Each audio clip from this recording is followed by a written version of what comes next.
Sebelum lanjut nonton video ini, jika kalian suka dengan channel Pegawai Jalanan, silahkan kalian support kami dengan cara subscribe dan klik tanda loncengnya. Silahkan gunakan headset Anda untuk mendapatkan kualitas suara yang jernih. Selamat menonton.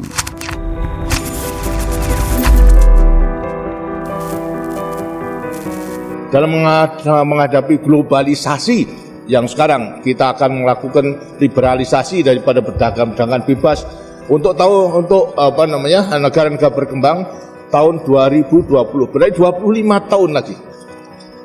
Anak-anak yang nanti umur tahun 2020 berarti 25 tahun, berarti anak-anak remaja sekarang. Mungkin anak-anak pelajar sekarang. Anak-anak pelajar sekarang harus disiapkan benar-benar untuk mencintai tanah air, untuk mencintai produk dalam negeri. Kalau kemudian lantas di kelak kemudian hari ternyata dalam rangka mempersiapkan kompetisi bersaing dengan bangsa-bangsa lain kita masih kurang baik, kurang sempurna. Nah, untuk menghadapi banjirnya daripada barang-barang itu, maka hanya dengan mencintai tanah air, maka para remaja yang sekarang nanti akan hidup tahun 2020 akan menjadi benteng untuk mempertahankan daripada kelangsungan hidup negara dan bangsa. Jadi kalau daripada para pemuda nanti kesengsem kepada produk yang murah baik, tapi hasil di luar negeri hancur daripada bangsanya. Apa? Produknya tidak ada yang membeli. Kalau tidak ada yang membeli, pabriknya tutup. Lantas semua tidak bisa bekerja, tidak bisa makan. Nah itu. Inilah merupakan satu juga kekuatan yang harus kita siapkan. Jadi daripada semua pendidikan, lebih-lebih juga daripada perguruan tinggi, harus mampu mempersiapkan. Bukan kita curang, tidak, tapi kita menyelamatkan negara. Kita sekarang harus meningkatkan daya saing kita yang tinggi, dan pasti kita dapat, kita yakin. Tapi andai kata tidak, senjatanya adalah mulai sekarang adalah nasionalisme, mencintai kepada tanah air, mencintai pada produk dalam negeri, harus mulai sekarang. Jangan-jangan mulai sekarang sudah lebih cinta kepada produk import, nah itu sudah melatih diri yang kurang baik gitu. Sekarang harus betul-betul apa yang kurang baik tadi itu merupakan produk dalam negeri, harus kita beli, kita gunakan.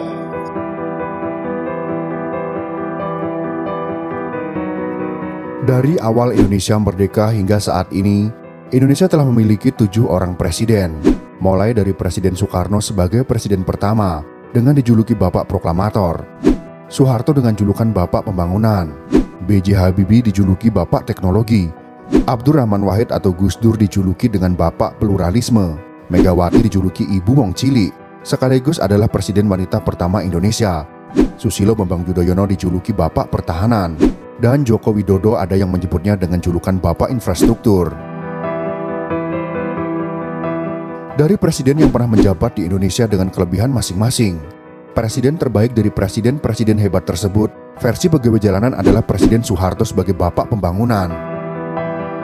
Kita boleh setuju ataupun berbeda pendapat dalam keyakinan tersebut, karena setiap orang pasti akan memiliki perbedaan pendapat dan sudut pandang.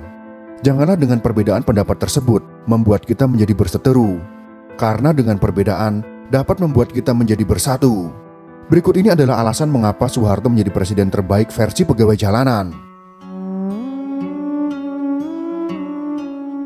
Sebelum naiknya Soeharto, Soekarno yang sempat berseteru dengan Malaysia memutuskan untuk keluar dari anggota PBB sejak tanggal 1 Januari tahun 1965. Akibatnya Indonesia pada masa ini menjadi terisolasi dari dunia internasional atau terkucil secara diplomatik. Presiden Soekarno menetapkan sebagai negara berdikari atau berdiri di bawah kaki sendiri.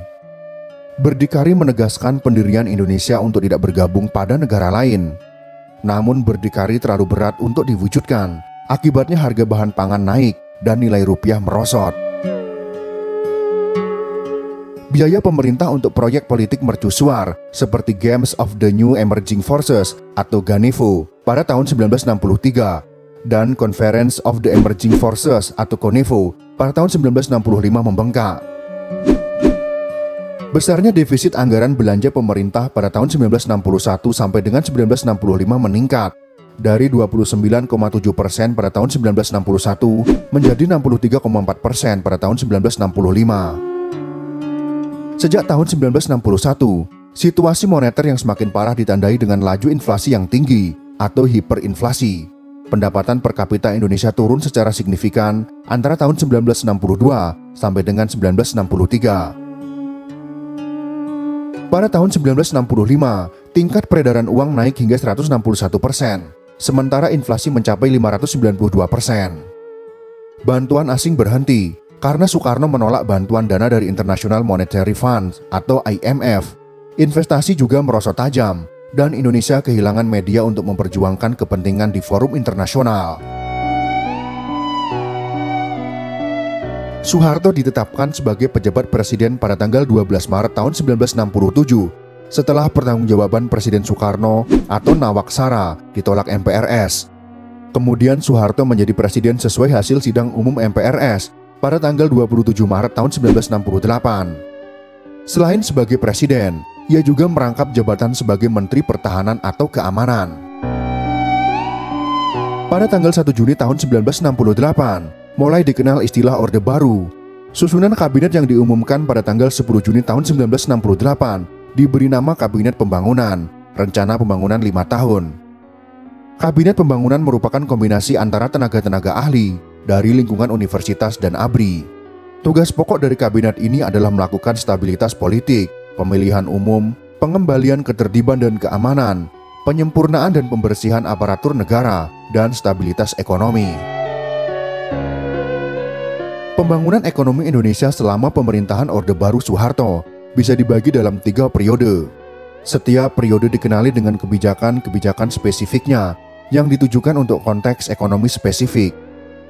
Pertama, pemulihan ekonomi, rentang tahun 1966 sampai dengan 1973. Kedua, pertumbuhan ekonomi secara cepat dan intervensi pemerintah yang semakin kuat, rentang tahun 1974 sampai dengan 1982. Ketiga, pertumbuhan didorong oleh ekspor dan deregulasi, rentang waktu 1983 sampai dengan 1996. Langkah pertama pemulihan ekonomi adalah reintegrasi Indonesia ke dalam ekonomi dunia dengan cara bergabung kembali dengan International Monetary Fund atau IMF, Persatuan Bangsa-Bangsa, dan Bank Dunia dalam pertengahan akhir tahun 1960-an. Ini memulai aliran bantuan keuangan dan bantuan asing dari negara-negara Barat dan Jepang masuk Indonesia. Permusuhan dengan Malaysia atau politik konfrontasi Soekarno juga dihentikan. Langkah kedua adalah memerangi hiperinflasi. Soeharto mengandalkan sekelompok teknokrat ekonomi, sebagian besar dididik di Amerika Serikat, untuk membuat sebuah rencana pemulihan ekonomi. Rencana pemulihan ekonomi dibagi menjadi 3 tahapan, yaitu stabilisasi, rehabilitasi, dan pembangunan. Ketiga tahapan tersebut diwujudkan dalam beberapa langkah, seperti penghentian hiperinflasi, penjadwalan utang luar negeri, dan membuka penanaman modal asing. Setelah investasi asing dibuka, langkah selanjutnya adalah mencari bantuan luar negeri.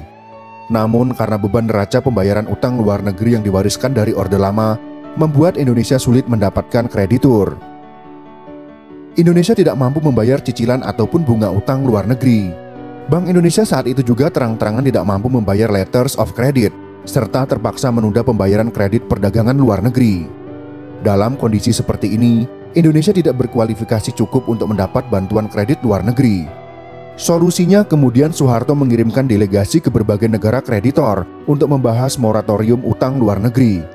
Tempat tujuannya adalah London dan Paris Club, kelompok informal kreditur di pentas internasional.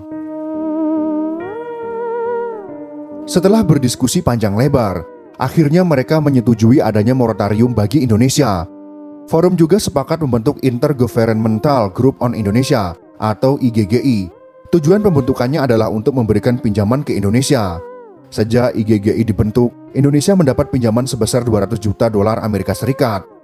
Uang tersebut kemudian digunakan untuk memperbaiki perekonomian dan melakukan pembangunan. Soeharto juga mulai melakukan program keluarga berencana agar membatasi jumlah penduduk pada tahun 1969. Soeharto melakukannya dengan hati-hati karena masalah ini tidaklah mudah.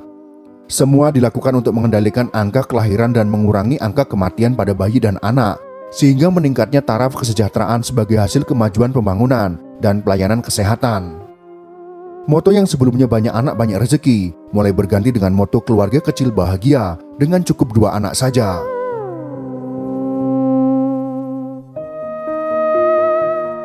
Tidak hanya menggarap program dari desa ke desa dan kelompok pencapir, Soeharto yang waktu itu menjadi panglima tertinggi ABRI juga mencanangkan program ABRI masuk desa pada tahun 1978. Artinya saat itu ABRI harus menyatu dengan masyarakat untuk bersama-sama membangun di pedesaan dan membantu meningkatkan kesejahteraannya. Personel ABRI diberdayakan untuk melakukan pembangunan di desa-desa, mulai dari irigasi, jembatan, dan lain sebagainya, yang intinya untuk mendukung peningkatan sarana dan prasarana yang betul-betul menyentuh langsung kepentingan dan perbaikan kehidupan masyarakat di pedesaan.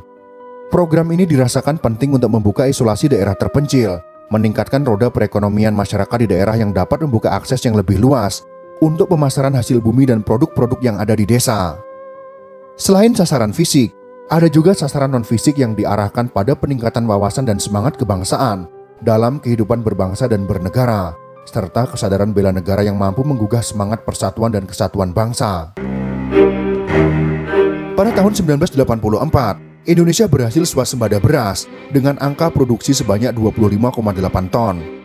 Kesuksesan ini mendapatkan penghargaan dari FAO, yaitu Organisasi Pangan dan Pertanian Dunia, pada tahun 1985.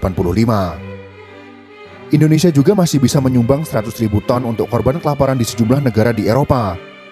Salah satu strategi yang digagas Soeharto untuk memajukan sektor pertanian kala itu adalah revolusi hijau. Revolusi hijau adalah cara bercocok tanam dari tradisional berubah ke cara modern untuk meningkatkan produktivitas pertanian. Revolusi hijau muncul karena adanya masalah kemiskinan yang disebabkan karena pertumbuhan jumlah penduduk yang sangat pesat tidak sebanding dengan peningkatan produksi pangan. Dalam bidang teknologi, Indonesia telah mampu membuat pesawat sendiri. Pesawat N250 mulai dirancang pada tahun 1986. Pada tahun 1995, pesawat tersebut berhasil mengudara di langit Indonesia. Dengan keberhasilan teknologi tersebut, IMF mulai berusaha menghancurkan perekonomian Indonesia. Hal ini terbukti dengan keadaan Indonesia yang mengalami krisis ekonomi pada tahun 1990-an. Krisis tersebut sengaja diciptakan oleh Amerika Serikat dan IMF. Tujuannya adalah untuk membuat Indonesia bergolak dan membuat Soeharto jatuh, sehingga Indonesia tidak menjadi negara yang maju. Pendapat ini antara lain dikemukakan oleh Profesor Steve Henke, penasihat ekonomi Soeharto dan ahli masalah Dewan Mata Uang atau Currency Board System atau CBS dari Amerika Serikat. Menurut ahli ekonomi dari Johns Hopkins University itu, Amerika Serikat dan IMF lah yang menciptakan krisis untuk mendorong kejatuhan Soeharto. IMF memanipulasi rekam jejak krisis Indonesia melalui penulisan ulang sejarah moneter demi menutupi kesalahannya. Krisis ekonomi yang disusul krisis politik mengakibatkan pelarian modal keluar Indonesia secara masif, sehingga menyebabkan anjloknya nilai rupiah. Akibatnya proyek pesawat N250 dihentikan oleh negara akibat krisis ekonomi tersebut. Penutupan proyek IPTN juga dilakukan pemerintah atas saran IMF saat itu. Presiden Soeharto putus asa karena kondisi ekonomi yang tenggelam seketika, mata uang dan pasar saham anjlok, belum lagi dengan kelangkaan bahan pangan. Saat itu Soeharto ditekan, baik oleh Presiden Amerika Serikat yaitu Bill Clinton, disebut-sebut tak lagi menyukai kepemimpinan Orde Baru, maupun Managing Director IMF, yaitu Michel Camdeses. Ia dipaksa memilih antara menggugurkan ide CBS atau mengorbankan bantuan asing. Di tengah krisis ekonomi yang memburuk, Soeharto terpaksa menandatangani Letter of Intent dengan IMF di kediaman Cendana pada tanggal 15 Januari tahun 1998. Sepintas IMF seperti membantu, tapi kenyataan sebaliknya. Bantuan dengan sejumlah syarat itu malah sangat merugikan perekonomian Indonesia. Mantan Perdana Menteri Australia yaitu Paul Keating berpendapat, Departemen Keuangan Amerika Serikat dengan sengaja menggunakan keuntungan ekonomi sebagai sarana untuk menjatuhkan Presiden Soeharto. Mantan Menteri Luar Negeri Amerika Serikat, yaitu Lauren Egelberger, membenarkan diagnosis bahwa pemerintah Amerika Serikat memang mendukung IMF untuk sengaja menggulingkan Soeharto. Bahkan Direktur Eksekutif IMF Michel Camdeses tak membantah pernyataan tersebut. Saat ia pensiun, dengan bangga dia berkata, "Kami menciptakan kondisi krisis yang mengharuskan Presiden Soeharto untuk meninggalkan kekuasaannya." Itulah alasan Soeharto menjadi presiden terbaik versi pegawai jalanan, sampai Amerika pun menumbangkannya. Jika saja Amerika dan IMF tidak menekan Indonesia, mungkin saat ini Indonesia telah menjadi negara maju yang mampu memproduksi kebutuhan untuk negara sendiri dan tidak lagi bergantung pada impor. Memang benar Soeharto juga memiliki banyak dosa karena menjabat secara otoriter. Namun Indonesia pernah sejahtera ketika dipimpin oleh Soeharto dengan pembangunan yang merata hampir di semua daerah. Semoga kita bisa memiliki lagi presiden yang dapat menjadikan negara kita menjadi lebih baik. Janganlah kita menghujat hanya dengan melihat dari satu sisi. Karena manusia tidak ada yang sempurna, akan tetapi ada sisi lain yang tidak disukai oleh orang lain. Jika kalian suka dengan video ini, silakan berikan jempol ke atas. Dan jika kalian menganggap video ini bermanfaat, maka bagikanlah untuk teman-teman Anda yang lain. Terima kasih sudah menonton.